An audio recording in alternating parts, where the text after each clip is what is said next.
മക്കളെ, അപ്പോ 8ാം ക്ലാസ്സിലെ ബേസിക് സയൻസിൽ ഇനി നമ്മൾ നേരിടാൻ പോകുന്ന ഏറ്റവും പ്രധാനപ്പെട്ട കുറച്ച് വെല്ലുവിളികളാണ് നമ്മൾ നിങ്ങളോടുമായിട്ട് ഷെയർ ചെയ്യാൻ പോകുന്നത്. അപ്പൊ എന്താണ് സാറേ ആ വെല്ലുവിളി എന്ന് ചോദിച്ചു കഴിഞ്ഞാൽ കാര്യം ഇത്രയേ ഉള്ളൂ. നമുക്കറിയാം ബേസിക് സയൻസ് എന്ന് പറയുമ്പോൾ അതിൻ്റെ അകത്ത് 3 പ്രധാനപ്പെട്ട ഭാഗങ്ങൾ വരുന്നുണ്ട്. ഫിസിക്സ് വരുന്നുണ്ട്, കെമിസ്ട്രി വരുന്നുണ്ട്, അതേപോലെ തന്നെ ബയോളജിയും വരുന്നുണ്ട്. അപ്പൊ ഇതെല്ലാം കൂടി ചേർത്തിട്ട നമ്മൾ ഒരു പരീക്ഷയായിട്ട് എഴുതുന്ന ഒരു ശീലമായിരുന്നു നമുക്ക് ഉണ്ടായിരുന്നത്. ഇനിയും അങ്ങനെ തന്നെയാണ്. 8ാം ക്ലാസ് അവസാനിക്കുന്നവരെ അങ്ങനെ തന്നെയാണ്, അതിൽ യാതൊരു സംശയമൊന്നുമില്ല. പക്ഷെ ഇവിടെ നമ്മൾ നേരിടാൻ പോകുന്ന ഏറ്റവും പ്രധാനപ്പെട്ട ഒന്നാമത്തെ വെല്ലുവിളി എന്ന് പറഞ്ഞു കഴിഞ്ഞാൽ, നമ്മള് ഓണപരീക്ഷയ്ക്ക് എഴുതിയ സമയത്ത് നിങ്ങൾക്ക് കുറച്ച് കൺസെപ്റ്റുകളെ ഉണ്ടായിരുന്നുള്ളൂ, ശരിയല്ലേ? ക്രിസ്മസിലേക്ക് വരുമ്പോൾ അതും അത്യാവശ്യം അങ്ങനെ കൂടുതൽ വലിപ്പങ്ങളൊന്നും ആയിട്ടുള്ള കൺസെപ്റ്റുകളൊന്നുമില്ല, വളരെ ചെറിയ കാര്യങ്ങളേ ഉണ്ടായിരുന്നു. എന്നാൽ നമ്മുടെ ആനുവൽ എക്സാമിലേക്ക്, നമ്മുടെ വാർഷിക പരീക്ഷയിലേക്ക് വരുമ്പോൾ ഇത് 3 എണ്ണത്തിനകത്ത് നിന്നും ഒരുപാട് കൺസെപ്റ്റുകളും ഒരുപാട് ആശയങ്ങളും നമുക്ക് പഠിച്ചെടുക്കാനുണ്ട്.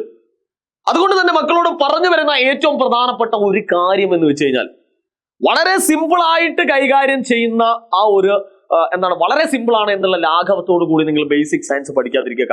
കാരണം അത്രയും കൺസെപ്റ്റുകൾ നമുക്ക് പഠിക്കാനുണ്ട് എന്നുള്ളത് തന്നെയാണ്. അതുകൊണ്ട് തന്നെ എന്ത് ചെയ്യുക, തലേ ദിവസം പഠിക്കുക എന്നുള്ള ഒരു ശീലം, അത് ഈ സബ്ജക്റ്റിൽ എന്നല്ല ഏത് സബ്ജക്റ്റിലും നിങ്ങൾ ഒഴിവാക്കുക. കാരണം ആ ഒരു സമയത്ത് നമ്മൾ ഈ ബേസിക് സയൻസ് പോലുള്ള സബ്ജക്റ്റുകളൊക്കെ പഠിക്കുന്ന സമയത്ത് നമുക്ക് അതുമായിട്ട് വരുന്ന കുറച്ച് അപ്ലിക്കേഷൻ ലെവൽ ക്വസ്റ്റ്യൻസുകൾ നമുക്ക് എന്ത് ചെയ്യാൻ കഴിയില്ല, ചെയ്യാനുള്ള സമയം കിട്ടില്ല. അതിലേക്ക് എത്തിച്ചേരേണ്ട ഒരു ലോജിക്ക് നമ്മളുമായിട്ട് കണക്ട് ആവുകയില്ല. അതുകൊണ്ട് തന്നെ അതിനെ എന്ത് ചെയ്യണം, ഒരാഴ്ച മുമ്പെങ്കിലും നമ്മൾ കംപ്ലീറ്റ് ആയിട്ട് ഒന്ന് റിവൈസ് ചെയ്തിട്ട് അതിന്റെ ഓർമ്മയിൽ നിന്ന് വേണം ആ ലോജിക്കൽ സെൻസിലേക്ക് നമുക്ക് എത്തിച്ചേരാൻ. അതുകൊണ്ട് തന്നെ തലേ ദിവസം പഠിക്കുന്ന പല കുട്ടികൾക്കും പിറ്റേ ദിവസം ബേസിക് സയൻസ് ടഫ് ആയിരിക്കും എന്ന് പറയുന്നതിന്റെ ഒരു കാരണം അതാണ്. കാരണം ആ ലോജിക്ക് ക്രിയേറ്റ് ചെയ്യാൻ കുറച്ച് സമയമെടുക്കും.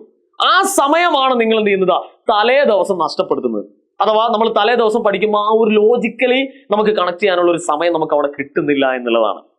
ഇനി നമുക്കറിയാം 9ാം ക്ലാസ്സിൽ എത്തുന്ന സമയത്ത്, ഇപ്പോൾ 8ാം ക്ലാസ്സിൽ നമ്മൾ ബേസിക് സയൻസ് എന്ന് പറഞ്ഞിരിക്കുന്ന ഒറ്റ ടെക്സ്റ്റ് ബുക്കാണ് നമ്മൾ പഠിച്ചിരിക്കുന്നതെങ്കിൽ, അടുത്ത വർഷത്തേക്ക് വരുമ്പോൾ ഇതൊക്കെ ഓരോ സബ്ജക്റ്റുകളായിട്ട് മാറാൻ പോവുകയാണ്. ഫിസിക്സിന് ഒരു സബ്ജക്റ്റ് ആവുന്നു, കെമിസ്ട്രി ഒരു സബ്ജക്റ്റ് ആവുന്നു, ബയോളജി വേറൊരു സബ്ജക്റ്റ് ആവുന്നു. അങ്ങനെ 3 സബ്ജക്റ്റുകളിലേക്കുള്ള പരിണാമമാണ് നിങ്ങൾ എന്ത് ചെയ്യാൻ പോകുന്നത്, ഇവിടെ കണ്ടുകൊണ്ടിരിക്കുന്നത്. അതുകൊണ്ട് തന്നെ ഓരോ കൺസെപ്റ്റുകളും 8ാം ക്ലാസ്സിൽ പഠിക്കുന്ന ഓരോ കൺസെപ്റ്റുകളും അത്രയും ഇമ്പോർട്ടന്റ് ആണ് എന്നുള്ളതാണ് മനസ്സിലാക്കേണ്ടത്. 9ാം ക്ലാസ്സിന്റെ ഒരു ഏറ്റവും ഫ്ലെക്സിബിൾ ആയിട്ടുള്ള ഒരു അധ്യയന വർഷം നിങ്ങൾക്ക് ലഭിക്കണമെങ്കിൽ 8ാം ക്ലാസ്സിൽ പഠിച്ചിരിക്കുന്ന ഈ കൺസെപ്റ്റുകളൊക്കെ നമ്മളെ മനസ്സിലുണ്ടാവണം.